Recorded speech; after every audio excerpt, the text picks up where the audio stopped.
Good morning. Welcome. We've just come from an amazing time of worship and offering. And guess what? Guess who I have next to me? I have a Pastor Peter. He is back in the house. He is back in Breakthrough. We've missed you, Pastor Peter. We're so glad to have you back. We're excited for today. And so Pastor's going to just share some of his journey today, some of his trip, all the exciting things that happened, all the amazing things that happened. Let us know, say hello, say welcome back, tell him you missed him because, he needs that. He needs that.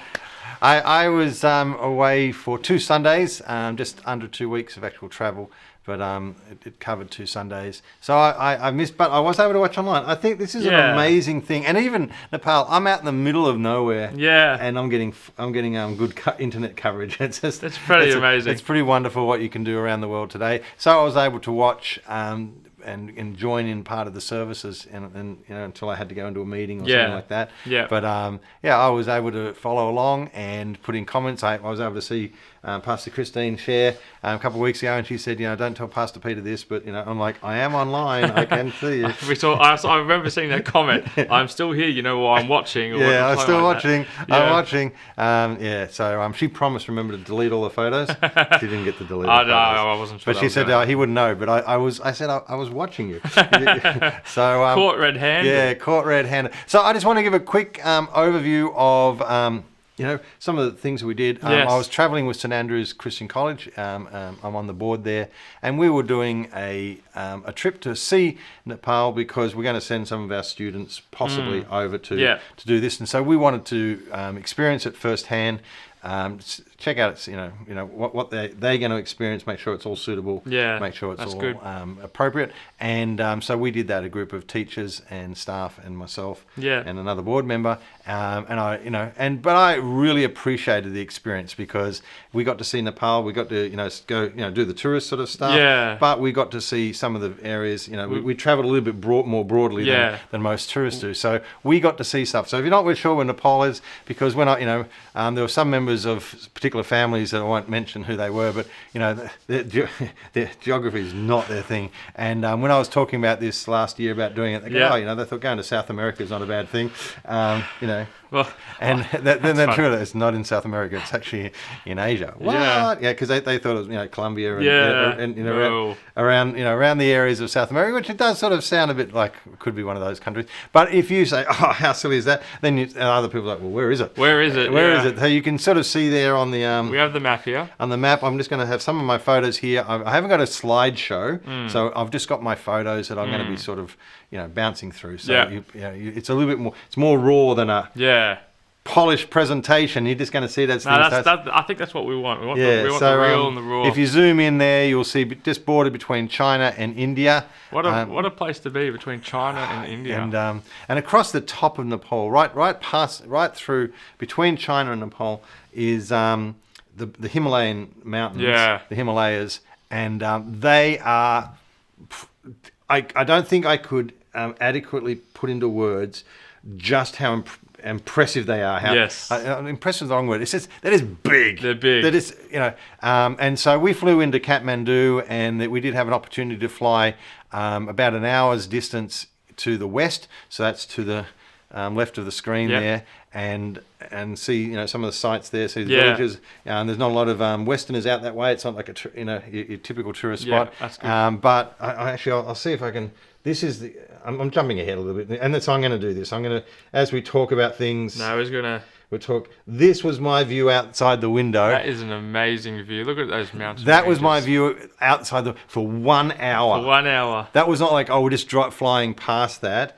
That was and okay, I've got the video sort of can run there. Yeah. That's not water down below. That's cloud. Wow. All right, so that's wow. That's cloud sitting in the valleys. You compare that to our local Dandenong Mountain, and I haven't been there, but I've also been to the Sierra Nevada mountain ranges in America. That'd be big. And compared to that and this, we have a hill. Yeah, that's right. We don't have a mountain. Well, the Mount Everest, which is I never got to see Mount Everest because that was further to the east. We did go a little bit east in the second half of the journey, so I think, yeah, there you go. That's an amazing view, though. Look at that. Look at that. That's so look at that. Everest is further to the right. Yeah. Mount Everest. So I never saw it, but these are typical. Mount Everest. To give you an example, Mount Kosciuszko, the tallest mountain in Australia, is about 2,200 meters above sea level. Above sea level. Everest is 8,800 or something like that. That's a bit of a difference. It's 4 times higher than our highest mountain here. The second highest mountain, I was asking Nadir the other day, do you know where the second highest mountain in the world is? Because, yeah, Pakistan. Okay. Of course he knows that. He knows that. But I said it's the second highest. It's only not a lot smaller than Mount Everest, but it's smaller. It's smaller. Fun fact, Mount Everest actually changed its height during the earthquakes in Nepal a few years ago. They had a massive earthquake, and when they remeasured Mount Everest, I think there's like, is it like 8849 meters? Yeah. All right, but the problem is all the advertising, all the promotion stuff, all the T-shirts. It's 8848. Oh wow! So they have to. No. They're They not just, going to do it. They just held their breath and waited for it to settle, which apparently has. But if you look on the Google Maps and stuff like that, it's actually still 8849 or something. Okay. So I was like, hey, all those advertising things are wrong. Wonder if the wiki was changed. Yeah. So. But I can't describe flying not just past a mountain. Yeah. But just continuous mountain. Amazing. And it just awe the sheer size and magnitude, and you just can't help but praise God. On the top, that's how you know it's high. That's right. Well, and apparently it should have been more snow at this time of year, but they're just waiting for their snow season to really hit. I've never done this for an hour on a trip. Normally, you get in a plane, you look out the window for a little bit, then you get in a book or you're watching something on your iPad or something like that. I pretty much didn't stop looking out the window for the whole hour, and then we landing. And then I actually said I never realised I never looked out the other side of the plane for the whole trip. Wow. I never looked to see what's outside the left window. It was just that good. Just couldn't take my eyes off it. Eyes were just locked. Just watch it, videoing it, watching, taking it. Fair enough. Just taking it in. It wasn't until I landed and said, "Oh, what's on the other side?" Next time. So anyway, the hour's trip coming back, I was also on that same right side of the plane, so now I was totally looking the other direction. But that was all right. I'd had my fill of the Himalayas. So anyway, it was magnificent country, just raw. The sheer hardship of people. You can see all those mountains up there, but you could see also trails and you could see roads. You could see little villages peppered amongst them. You could see farms. See life. Yeah, so people were living and conducting life on those mountains. I couldn't see obviously the ones where the snow is, but all these close ones, you can see how harsh they are, how rugged they are. People have lives there. Yeah, and they often used to take the very top, and then you see a little road following the top of the mountain across. I just thought, could you imagine driving that? Or they'd be on maybe a horse and or donkey and a cart, or at least in something. Fun fact: some of the animals that you can see in Nepal are elephants and tigers. Mm-hmm. There are tigers live in their village. Wow. I was talking to a Nepalese guy, and he said yes. I said, "Have you ever seen a tiger in the wild?" He said yes. He was walking, past his village one stage. And they got to a river, and they looked over, and on the other side of the river, just looking at them, was a tiger. Oh, wow. But he said it was a big river, and it was flowing freely, so he felt fairly secure. They had the river, but he said that's just a tiger in the wild. If the tiger jumps in the water, then you got a problem. So I looked and I looked and I looked, and I didn't see one. Christine didn't know about that till afterwards, and she goes, "You were what? You were looking for it. You were looking for the tiger." Yeah, except one time when we were driving in a minibus and along, out in the jungle forest areas. And we got a flat tyre, and so we all had to get out while they fixed the flat tyre. Maybe that's not the time you want to see the tiger, because to be honest, the tiger would look at it'd be like a buffet. All you can eat. All you can eat, and he goes, "Oh, that big one with the red hair in the middle. He looks like he's the one for me." So and they're all others. All the Nepalese people are all smaller.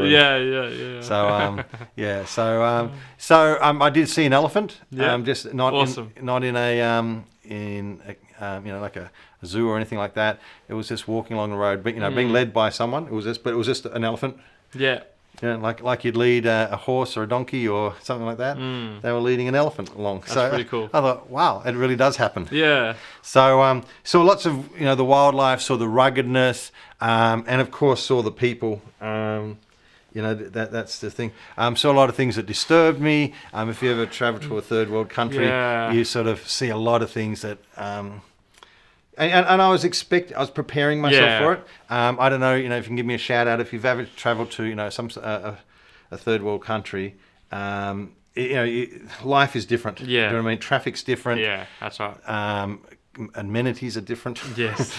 What you have drinking water is not available. They drink the water, they don't get sick. But if you come in and our gut system's just not used to it. Yeah. So we had to do things like we had to practice taking a shower without opening your mouth. Have you ever?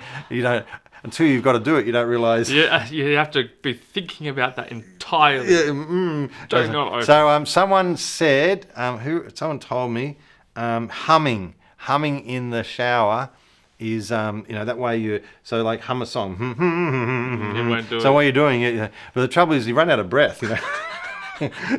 Whoever came up with that didn't tell me the other part is. Well, they had big lungs. And then you got to take a breath and you can't open your mouth, in the shower. So head out the side, and there's water dripping. So I'm not sure that works. But things like that. You got to brush your teeth with bottled water, and just things that you go to do instinctively, like just to rinse your toothbrush off. It's a different life. You can't use the tap water to rinse your toothbrush. And I remember the first time there, one of the team said, that's it. First brush my teeth, I did it all with the bottle, and then I rinsed it under the tap. And then I'm like, I throw the toothbrush away and get another one. Because it just, so things like the first world that we just enjoy without even being aware. Things that we don't ever give a second thought to. A lot of safety stuff like that. That was not, I found that was everywhere. Like every 2 or 3 Imagine trying shops. to find the problem with that. Every 2 or 3 shops, that would be the type of pole, and there would just be cables everywhere. So I couldn't help but looking and taking photos. I couldn't help but doing my OH&S hat wherever I went. I'd just be seeing things and I'm taking photos and roadworks and safety checks. The safety checks. Passes inspection. So let me show you an example. And traffic, Yeah. Traffic's always a good one. Yeah, that one. I had to download these because they were stuttering. All right. So, Josh, here, what I'm going to do here, we come back into Kathmandu. Kathmandu is the capital city. Yep. We were often in a minibus, had a driver, Nepalese driver. Yep. And he's coming along to this traffic. The lanes are suggested. Okay. Do you know what I mean? Make the lines yourself? Or? Well, sometimes I don't know if they had lines or not, but we were sort of on this side, they were on that side, where there's 2 lanes, 3 lanes, 4 lanes. Yeah. It really varied. Okay. And motorbikes everywhere. Yeah. And you'll see that in a second. So we have to turn right here. I saw 1 set of traffic lights for the whole time I was there. Wow. In the capital? Everywhere. Oh, everywhere. Anywhere. In the capital and everywhere. Okay. 1 set of traffic lights. I actually took a photo of it because I was like, that's traffic lights. That's a traffic. I know what that is. So generally everybody just works it out. Yeah. And big corners. Sometimes during the really peak hours, there was policemen on big corners, so they were the police were directing. So that was helpful. Okay. But we had to turn right here. No lights, no system for doing that. You got to take your opportunity. So I'm like, okay, I suddenly realised we've got to turn right. How does this happen? Like, look at the traffic. There's no break. There has been no break. Yeah. There will be no break. So how do you turn right across that? Does the driver have to push their way in? Well, yeah, you just sort of, okay, the motorbikes in front have made a way. Off we go. Bless the motorbikes. The motorbikes just goes, we've found a gap. People just walking in between, and you run around, and you say, okay. And then some of the motorbikes say, we'll keep going. So, no, there's still more coming. We're still coming. And while we're coming, a motorbike coming from the right. Just watch out. It is coming in that way, left. Thank you, everybody. Thank you. And then we're turning into this space, and then people they're going to walk in front of us and things like that. And I'm like, there's no space for a bus here.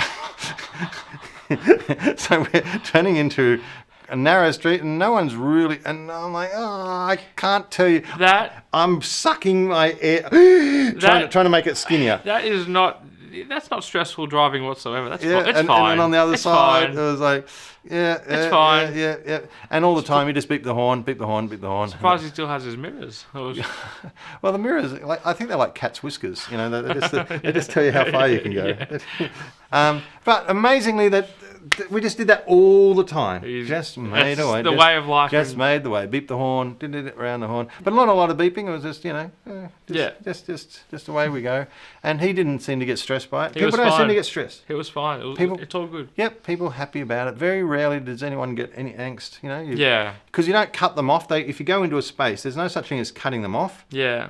They're just using the space, Yeah. and so if there's space for their car, they'll go into it. Yeah, and you just got to pull back a little bit to let Well, everyone just knows how it is for us. We know that we have a red light, we can't go forward. Yeah, it's the same for them with their no lights. Yeah, so it's very interesting. I think I had. I don't think I would want to drive in Nepal though. I'll say that. Yeah, so I was just trying to see. Oh, Josh, you might enjoy this. When we went out to the market one night, this is think about this for Josh. Everyone can give me some comments, where they think this is worth. We were confronted or blessed with this sort of happening right in front of us. They just came walking along, and they got the band. And I'm sorry I don't have the sound going here, but it's full brass band. Nice. Just what you expect in Nepal. They're going and they're grooving and they're bit of live entertainment. Bit of live entertainment, and if you look at there, hang on a second, I'll see if I can pause it. Come on, how do you pause this? Does the space bar pause? Oh no. Anyway, you can see that guy. I'll try to go back. There he is. Look, I'm assuming he's got money all pinned to him. I reckon he's the groom. Okay, wedding. I reckon he's the groom on the way, and he plays the clarinet, and all the family are having a good time. And very cool. So they're just as the young generation says, they're vibing. Yeah, they're heading off to the wedding. To the wedding. Wow. So there's a hint for you. You can groove and get the brass band behind. Get the brass band, and everyone will peg money to you. Keep it in mind. So the only problem with the money is if you get a 10 rupee note, it's worth 10 cents. Okay. So you could look good, but you could look good, but it's not I don't know what they were actually pegging on him. So anyway, if you've ever travelled to first world situation, you will realise you do get confronted. Third world. You get confronted, and it's a different life. You have to sort of adjust. You work way through that. One thing it does is it just makes you just immensely grateful. Sometimes you live in a bubble. You sort of think this is the world. This is what everybody's experiencing. I know we see TV. I know we know it's not the same. Yeah. But it just brings it back to you that not everyone has the same opportunities and privileges that we have. Nadir, I was talking to Nadir because obviously he knows Pakistan's very close to Nepal, and he was saying that when he was in Pakistan and he had all these different, what we see in these pictures, he said, well, I thought the whole world was like this. I thought that was normal. Yeah. And so just like how we have, a sense of normal here, their sense of normal is very different. That's right. And so to what they experiencing, that is the whole world to them. Yeah. And so we were very blessed. I do really make an effort to practice thankfulness. I don't know whether anyone does this, but this is something I do. I'll be sitting down having breakfast just by myself. No one has to be around, and I'll sit and look at my breakfast, and it might just be something as cereal and some juice and a piece of toast. You think, oh, that's pretty ordinary, but I think, you know what? That's an apple juice. Yep. In times past, to have freshly squeezed apples meant you had to have an orchard somewhere. Yep. And you had to have someone go and you had to grow them, or you had to have access to them. There would have been a lot of work just behind it. Yep. To just experience a basic, simple breakfast. Yeah. So someone, you would have had to have fresh apples squeezed, or pineapple juice and some tropical fruit. There'll be people they've never experienced these juices because these juices can't be grown here. So, who gets access? King Solomon would have experienced these things, because he would have had them exotic. And I'm sitting here having my tropical guava juice, and some fresh eggs, so I didn't have to do the chicken. I got some cereal from my fields, and sitting in a nice warm environment, looking out, and it's either cold or hot, and I'm sitting in a really nice environment, very comfortable. And I thought, kings Eating like a king. You know, I'm eating like a king did 500 years ago. Yeah, that's amazing, isn't it? Yeah, I'm just sitting. So I sit there and I say, Lord, how good are you? How kind? You know, I'm enjoying what. You know, clothes that are, you know, like the finest, you know, sort of, we're warm. Yeah, we've got beautiful woven clothes, you know, compared with what, you know, someone had to wear. Yeah. So I just Absolutely. like to practice thankfulness. I like to sit wherever I am. Don't take it for granted. And just take it all in and say, this is so good. Thank you, God, for your blessing. Yeah. Your provision to me. Yeah. So when we go over places like this, it's just multiplied as like, wow, I'm grateful. I appreciate the love and the kindness of the people. I appreciate sometimes the joy they have, even in the midst of their poverty. All the things that they don't have, but the joy that they do have. You know what I mean? And we think about all the things that we do have, and then maybe sometimes the joy that we don't have. And they said that's actually one of the things why sending school groups over sometimes can be really helpful, because you get your 15-year-old, you know, teenager, and they think the biggest challenge in life is, you know, making sure they've got enough battery on their phone, and getting angry when their charger's, you know, not working properly, or that, you know, and they see some of these things, and then they, you know, this is one village we got to visit. It really gives. So we're in a tuk-tuk traveling to this village, and you can sort of traveling through. You know, it's very shaky. That's because it was very shaky. It was very hard. You hold the camera still, and the car is I'm trying shaking. to show you. We just sort of don't go through a little riverbed. This is only about 3 minutes drive from the centre of where we're doing our shopping. This is not in Kathmandu. This is one of the villages out to the west. Yeah. But it wasn't right at a long way away. It was only a few minutes from, you know, at the main shopping area. Yeah. We just sort of drove, and then suddenly we went over this creek, and we're seeing a very different sort of lifestyle. You feel like you're far out, but you know. I felt like I could have been, you know, really out in the you know, the distant, you know, the distant parts of the village. Yeah. But no, we were just, you know, only a few minutes away. But you can see how poor and rough the conditions are that these people, you know. So, you know, I was grateful that we were able to actually visit and go to places that were off the beaten track a little bit. That's good, yeah. See what everything was like. Really gives you a perspective change. Yeah, and so they take you know, you take a teenager, you know, girl through this, and she's like, suddenly the wheels begin to turn. She goes, you know, I probably shouldn't be so complaining about some of the stuff I am complaining about. I could be a little bit more thankful. I can I can be a little bit more grateful, because then, you know, we went from those places. Or when my parents tell me to do something, that I've got parents telling me to do something. Yeah, like that's like that's massive. So these are the children from that village. Yeah. All right, and so, you know, you sort of, and you know that we all had to take our shoes off. You know, like, Good etiquette. Good etiquette, and there they are waiting for us in this village. Had no idea what was going to happen, and we come in and we get to see them, and see, like that, you know. Look at that. Look at the smile. Yeah, so it's just amazing what they can still do in the midst of this. All right, so I don't know. Let's skip through a little bit. Okay, so we were. They're all making the best of how it is. And some of the simple things we did.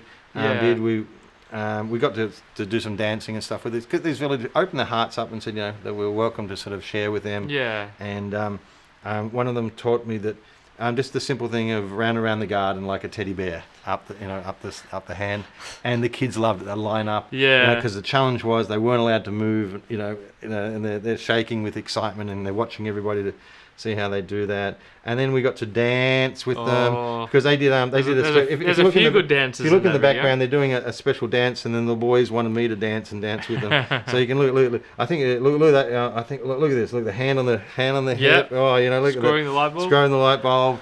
Wow.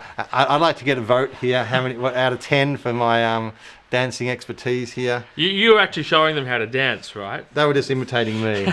In fact, when they got us all out the middle to do a dance, I don't know what the song was, you know, singing. But that little boy in the white in the middle with the like the dark beanie on, he was actually a really good dancer. I just copied him, whatever he was doing. Whatever he was doing. Well, when I say copied, I did my best to sort of do a rough imitation of what he was doing. Yeah. But they were very kind, and there he is there. Lovely kid. Oh, it looks amazing. And looks really good. But yeah, so okay, do you want a small story here? Yep. So I don't know whether. Okay, so they've got this giant speaker, a big Bluetooth speaker that they're playing all this music on, but it keeps cutting out. Okay. All right, so they'd get 2/3 of the way through their song and lose the song. So they're like, oh, no, no, no. Anyway, there's a house next to this block of land. I don't think the house was part of, I don't know. Yeah. Anyway, don't ask. Then you don't have to know. Don't know. Yeah, don't know. No questions asked. Anyway, but there was a fence, and there was so obviously they weren't encouraging people to come to that house. But if you can see, Fence is there for a reason. Maybe. if you zoom in, there's a PowerPoint on the outside there. So next minute they're running the cord, sticking it through, but they can't reach the PowerPoint. Oh, wow. So just borrowing some power, maybe. Yeah, just borrowing some power. That's a nice way of putting it. So next minute, this kid, like a little monkey, up, over, and through. I didn't have time to even record it. Yeah. And he's over those spiky bars. Oh, wow. And you can see that there's a wire across the top of that. So he had to sort of squeeze through that. Doing the Lord's work. And yeah, he's plugging. And then I videoed him trying to come back, and I'm watching him videoing, and he's like getting stuck on the thing, and I had to turn away. I was like, I'm going to video a kid getting impaled here. Yeah. I'm like, I can't do this. Oh, no. I can't do this. So I had to. Yeah. So I said, look, there's the PowerPoint. There's a little note regarding. So anyway, to prove it, he did get through. And he got help, maybe. He got back. Very so good. then I took a video of him, and he's like, he's the hero. He was the hero. He's the hero. But some of the OH and S stuff, some of the stuff I saw with PowerPoints, we have the plug. Sometimes plugs are just, you cut out the middleman, and there was a few times there'd be wires stripped and then just poked into the PowerPoint. So you look at the piece of equipment and you look at the end, and there's no plug. It says 2 wires being pushed into the PowerPoint. Wow. So Okay. yeah, so that was pretty cool. Yeah, beautiful kids. Yeah. But that was the sort of conditions they were Look at living them in. have such a love for life. Yeah, so just being That's able awesome. to, and they dressed up for the Nines to do a little presentation.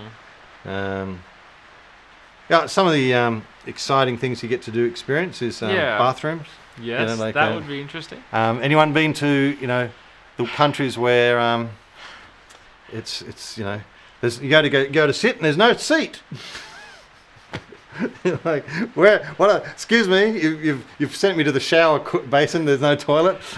And it's like, no, that is the toilet. Reminds me of that old song that we used to sing in youth. Please don't send me to Africa. Yeah. I don't think I have what it takes. So you sort of, especially traveling, you don't, between, so we were this is a stop, just a toilet stop on our travels to that village. Yeah. And so we go through, and there's 2 doors, male and female. I think you can zoom in there, men's and women, and the ladies in our group are having to go and just do what they have to do, and they've all as you do. I travelled with wet wipes in my pocket and tissues in my other pocket, As you could, or? and disinfectant.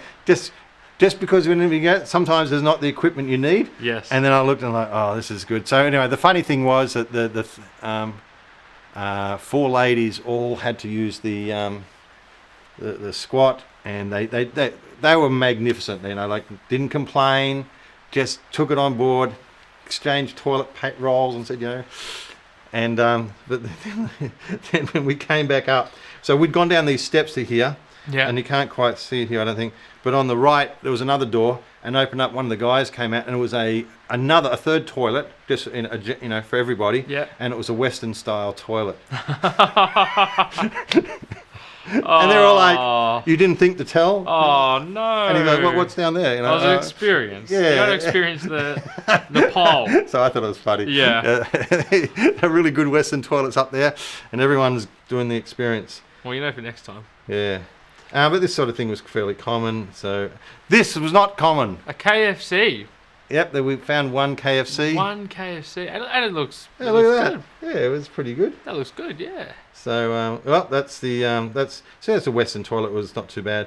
Some of the I go to a toilet. That's that's actually pretty good. That right. So I'm pretty happy.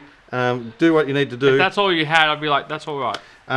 So I think I've I've managed it, and then you go to do the last thing you do is the flush, and then you wash your hands and away you go. And I put the lid down because the lid's up. Yeah. I put the lid down. And that's open. And there's no top. Now, at the moment, there's no water because I actually did manage to flush it using something. But when I put the lid down, that's water to the very top.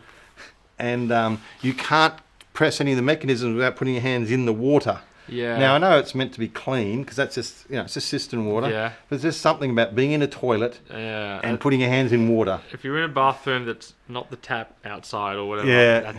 And so... I know, yeah. So some of the wonderful quandaries you have. You weren't drinking the water. No, but I found that they have a spray hose in there. You don't want to know what the spray hose is for. They have a spray hose, so I used that to stick down until I found the button that released it. Yeah, there you go. That's what you have in these places. You get a little spray hose and things like that. So you also have one of those, and I don't know what that's for. Do you want to know what that's for? No. Use your imagination. Yeah.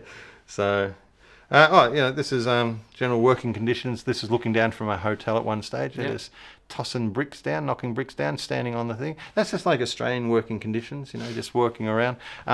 Two or three of them wearing slides. Yep. Got all their scaffolding in place. Yeah, it's obviously there. Yeah, got their scaffolding, got their safety harnesses on. He's walking on that. They're throwing bricks onto that little, and he's standing on that veranda thing. Yeah. And I'm just thinking, I don't think that's going to hold anyway. Well, But he's wearing slides. They're digging holes. They're doing stuff. Just wearing slides. They must not weigh like a Westerner weighs. Oh, I don't know. But they're throwing bricks on it, that's not helping. Actually, it's just like a thin corrugated sheet, and there's like that one pole that's holding it up against the building. So I did a lot of holding my breath while I was away. Yeah, you would. And to them, I must film it, but then I'm going to look away. Maybe to them, there's nothing wrong. So. We got to see some places that, like this place called FaithWorks, which is run by people there trying to help. So all the proceeds of their building, they do backpacks and stuff like that.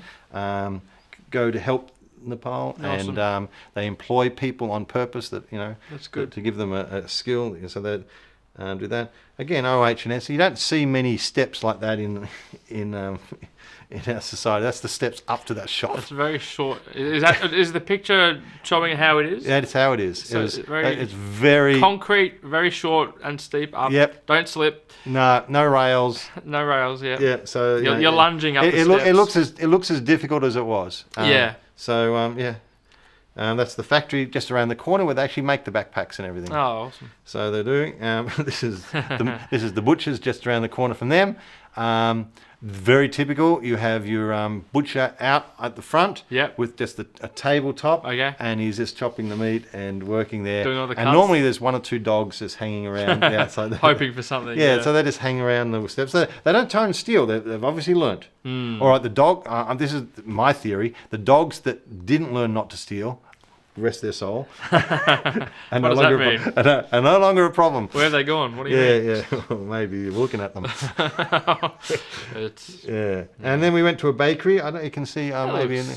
That's very nice. It looks very nice. Yeah. And again, this is a craft shop and a bakery, and they provide skills for people, training, and they also provide. So I bought some crafts and stuff like that. Awesome.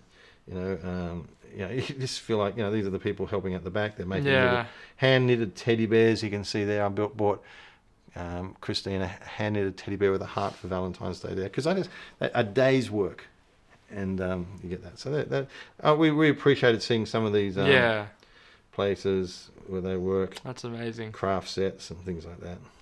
It takes a whole special different meaning. Yeah. If you see that maybe here, it's like, oh, what's this? But it's like, wow. Yeah. These are some of the roads we drove on again. So it gave me gratefulness. It gave me appreciation. It gave me a great,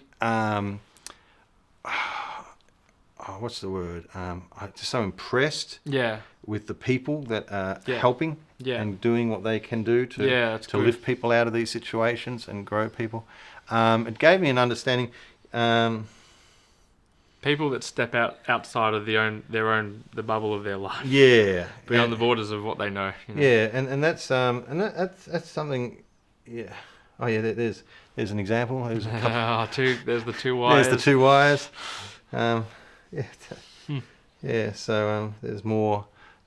There's the two wires. Yeah, that's where the wires end up with them. This is this is where we were staying. You look out over the hills and look at that. That's just magnificent. It was that was around us all the second half of the week. Everywhere we'd look, you could look through the trees. Just having and you could just see the mountain range. Yeah, and, so good. So some people got confused. There was someone got confused. They said, "Is this Isn't it? Did you see Noah's Ark?" Because and I said, and then it was like, actually, they made the correction. They were thinking of Mount Ararat, not Mount Everest. Okay. Mount Ararat was where Noah's Ark was. Yeah. But I said, no, I did see it. Because there's my zoomed in picture. There it is. And look, scale. Look here, and there, up on the top of the mountain, you can see it. There it is. Look at that. Yeah, so I proved irrefutable evidence. Pictures do not lie. On the internet, I just want to tell you people, pictures never lie. If you see something on the internet, it must be true. That's crazy. I've never even seen that picture before, but there it is. There it is. There it is. There it is. There it is. And there's, I don't know whether you can see this. They had this it's a little tractor, and they've like a two-wheel mini tractor on the front, just with the handles. Yeah. And they were quite common. Yep. It's like a ute and a tractor, yeah. It looks like the ute with just its frame. All right. Okay. Ooh. See this? This was the view outside my accommodation. That's a good. I step. That's my accommodation to the right. Yep. Step out on that veranda, and that's what you see. Wow. Opposite. And looks beautiful. They were in the process of filling that valley up with sand. You can see on the left. Yeah. They were filling. They were just coming day and night, dumping truckloads of sand in there and just filling it up. They're going to reclaim that for accommodation or whatever. Okay. But if you look on the other side, it's a bit. You can see a windy road coming up. It's quite steep. Yep. Okay, it's just a little narrow dirt track. I don't think you can drive a full car on it, but hey, this is who knows. They might. I come out one morning and I see a guy going up with one of those tractors, the things, and and in the back of the car is an oxen, or it's like a big cow, something like that, a big cow. So he's going up, and he's going backwards down. I'm like, why is he going backwards? Goes all the way back down to the curve. Yep. And so you can I can put it here. You see the white building with like the big black windows right in the middle. Yeah. The road's in front of that. Yeah. So he'd gone right down to the back, and I'm like, why is he going backwards? And then he starts going, oh, okay. He's tried to get up. He couldn't make it. It's too steep. It's too steep. And so he's gone back down. So I don't know how many times I've missed this process, but he's gone back, and he's like, and he's like, with that thing, and up he goes, and there's black smoke pouring out this thing, and he gets about 2/3 of the way up, and it's starting to stop, and then it's starting to skid and bounce. So this thing is bouncing like this. The cows are sitting in the back. What's going on? And this guy, and it's bouncing closer to the edge of that cliff. And it's because he can't get traction, so the thing's skidding. And is he just like, this is fine, or? Well, I couldn't see the look on his face, but my guess is, from the look of everybody's face, Can't have been the first time. They just take it, and gradually you got inch by inch, and it got a little bit of traction, and then it went up, and off we went, and it was fine. Got there. And but I'm like, am I going to see some guy go on the edge of the cliff? But I didn't. Thank God for that. But they're the sort of things. Anyway, so a couple of takeaway points. But I'll wrap this up here. A couple of takeaway points. First of all, just made me grateful, as people do. For what we have. Grateful for the people that are willing to give their lives to helping those in those situations. Yeah, definitely. And then. And probably even on a deeper level, and looking into the systems and things like that, and people's identity you look at those, you look at families, you look at children, you look at situations, to realize, and this sort of comes back to who we are here. How can I put this? In Nepal, in India, I've done some research about the caste system, and the caste system, it's meant to be, it's where you're born into a status, and people expect you to live like that, be who you are, and people in a different status will treat you differently just because of the caste system. In Nepal, I think in 1963 or something like that, it was made illegal. Yeah. But it's like making prejudice illegal. You might make it illegal technically, but in the hearts of the people, it lives on. It lives on, yeah. And we met people that had come from one of the lowest castes there, or probably it was the lowest caste. They'd call it. Yeah. And their whole identity was meant to be wrapped up in this, but then you find that there's a new identity you get when you meet Jesus. That's amazing. I love that. And when you meet Jesus, you suddenly find you're not who they say you are, you're who he says you are. That's good. And that message, which I appreciate is the message we have here, just went up 10 times more important over there. Yeah. Do you know what I mean? Because it suddenly said, it's not your externals that control you, it's who you are in Christ. Now, a lot of people say, well, we're just free. I am connected to Adam. I'm a sinner. I do have my own connection, which is locked me in. But when I lock into Jesus, I suddenly find it doesn't matter. And a couple of scriptures have just really becoming more, became very real when you look through the light of oppression and people, and because it's, how can I say, it's not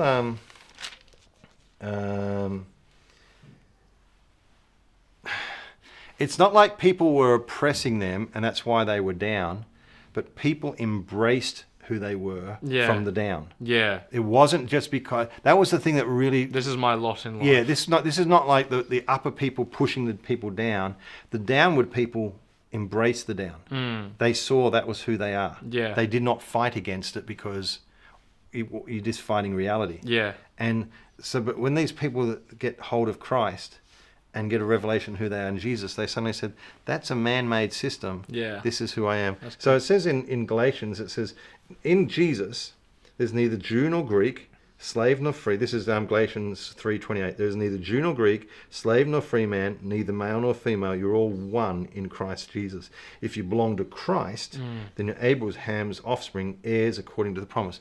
Our blessing, we become a blessed people connected with Jesus. So but our identity in Jesus changes us. Yeah, now that's absolutely. Because there's two things. There's the status, but then there's the countenance. Their countenance and their countenance changed. Yeah, that's good. It lifted. They suddenly could look you in the eye. They could suddenly say, this is who I am. Yeah. And they could be who they could be because Jesus had transformed them. And when Acts, the Holy Spirit comes. So this is the brand new era, the brand new thing. And the Holy Spirit comes, and one of the first things it says is, okay, in these days, something's going to be totally different. And the first one is, Peter said, it's according to Prophet Joel, he said, in my last days, God says, I'll pour forth my Spirit on all people. That's good. On your sons and your daughters, on your young men, your old men, on your bond slaves, men and women, everybody. It doesn't matter who you are, what condition in life. He said the Spirit is going to come to everybody. There's no longer a dividing line. And that's good. And so I was really encouraged that the gospel is powerful,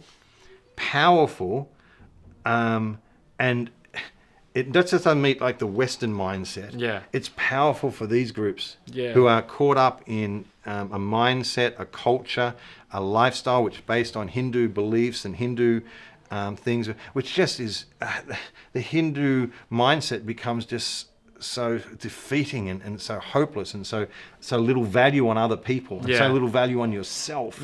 If you're of the low caste, well, you're just a nothing. You expect to be nothing. You expect to be treated. In fact, if you don't get treated, you think, what's wrong with you? Yeah, wow. And if you don't behave like this, what's something wrong with us if we don't behave like this? And so the gospel, as powerful as it is for us, I realized it was powerful for every situation. And this situation, it was transforming lives and being able to see some of the people that were born into situations, who are now followers of Christ. Transforming communities. Yeah. So changing the way of life. So we were grateful to see what God is doing. And I was grateful to see the power of God. Well, I hope that some of the photos have inspired you, have been so cool. have stirred you. This may inspire you to do something similar. But if you have to do something similar, do realize, this is our traveling for a part of it. We're in the back of a 4-wheel drive. All of it. There's sort of just bench seats in the boot.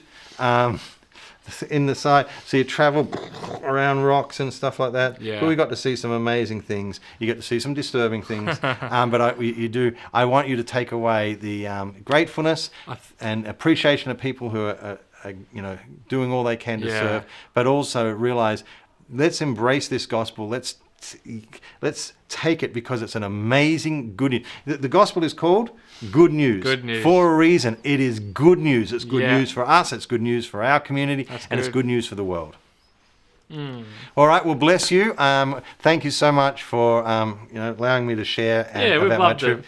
Because I was both disturbed, excited, and really in awe at times of what I saw and what God was doing. So I trust that's really helped you in that. So bless you. Next Sunday I'll be preaching back in the full auditorium. We'll be ministering, and I'm looking. God's been speaking to me. I actually, right at the end, how amazing is God?